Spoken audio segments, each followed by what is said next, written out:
दोस्तों आज हम लोग विदेशी मुद्रा भंडार के बारे में बात करने जा रहे हैं। विदेशी मुद्रा भंडार हमारे किस काम में आता है, हमारे सरकार कैसे यूज करती है या कैसे उपयोग करती है, इसके बारे में हम आपको पूरी जानकारी देने वाले हैं। दोस्तों अगर आप बाजार जाते हैं कुछ खरीदने के लिए तो आपको रुपए की जरूरत पड़ती है। बिना रुपए के आप कुछ भी खरीद नहीं सकते हैं। ठीक उसी प्रकार जब हम लोग पेट्रोल और डीजल खरीदते हैं तो उसे सरकार दूसरे देशों से खरीद कर हमारे जरूरत को पूरा करती है। लेकिन सरकार जब ये पेट्रोल और डीजल या कोई भी चीज जब दूसरे देशों से आयात करती है तो तब उसे विदेशी मुद्रा की जरूरत पड़ती है, क्योंकि बिना विदेशी मुद्रा के दूसरे देशों के साथ व्यापार नहीं हो पाएगा। इसलिए सभी देशों को विदेशी मुद्रा का भंडार रखना पड़ता है। अब आइए हम साधारण भाषा में समझते हैं कि विदेशी मुद्रा भंडार क्या है।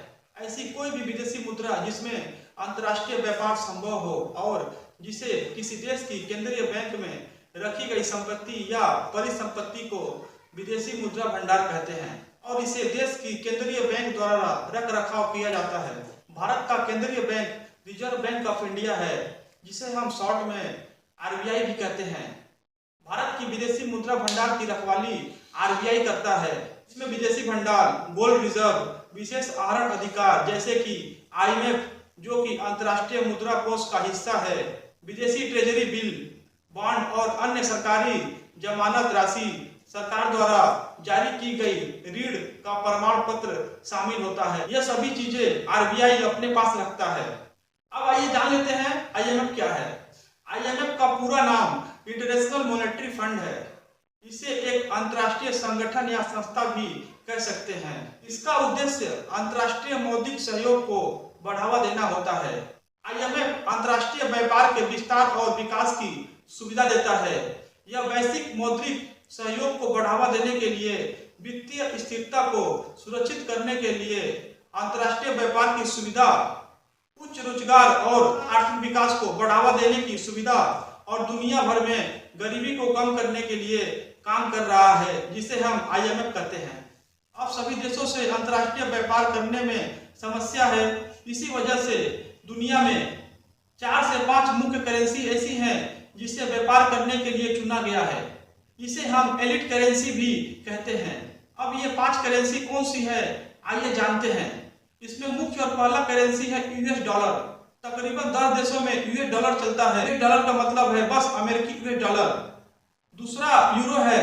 डॉलर के बाद दुनिया में सबसे अधिक चलने वाली दूसरी करेंसी है यूरोपियन संघ के 28 में से 19 सदस्य देशों की आधिकारिक मुद्रा यूरो है, जिसे हम सामूहिक रूप से यूरो जोन कहते हैं। तीसरी है जापान की मुद्रा येन और चौथा चीन की मुद्रा रामिनबी, जिसे हम ऑफिशियल यूनिट या युआन भी कहते हैं। और पांचवा है ब्रिटेन का मुद्रा स्टर्लिंग, जिसे हम पाउंड भी कहते हैं।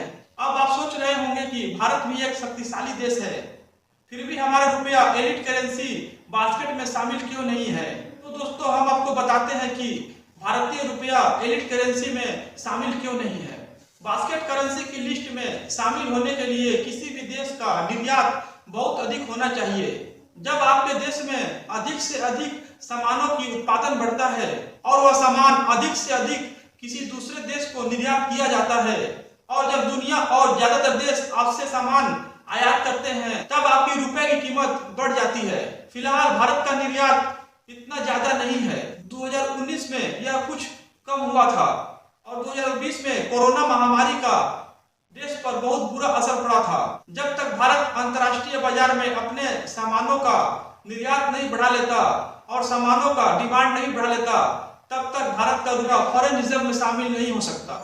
अब आइए जानते हैं कि विदेशी मुद्रा भंडार को सरकार कैसे उपयोग करती है। विदेशी मुद्रा भंडार का उपयोग मौद्रिक नीति को प्रभावित करने के लिए भी किया जाता है।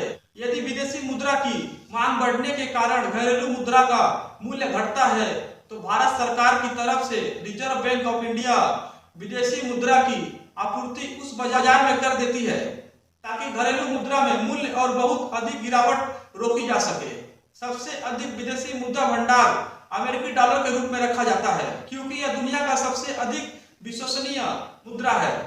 वर्तमान में या कहे अभी के समय में चीन के पास दुनिया का सबसे बड़ा विदेशी मुद्रा भंडार है। हम कुछ देशों के विदेशी मुद्रा भंडार के आंकड़े आपके सामने रख रहे हैं, जिनमें पहला है चीन। चीन का विदेशी मुद्रा भंडार $3,356 बिलियन है। और दूसरा है जापान का विदेशी मुद्रा भंडार $1,394 बिलियन है। और तीसरा स्विट्जरलैंड का $1,036 बिलियन है। और चौथा रूस का $597 बिलियन है। और पांचवा नाम आता है भारत का, जो अभी वर्तमान में $586 बिलियन है।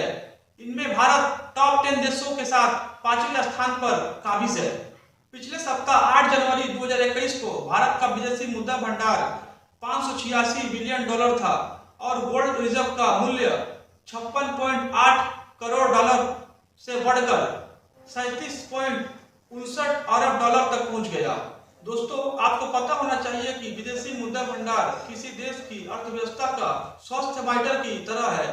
अर्थात जिस देश के पास विदेशी मुद्रा भंडार नहीं होता है, वह देश बाहर के देशों के साथ बिजनेस नहीं कर पाता है, अर्थात आयात नहीं कर पाता है।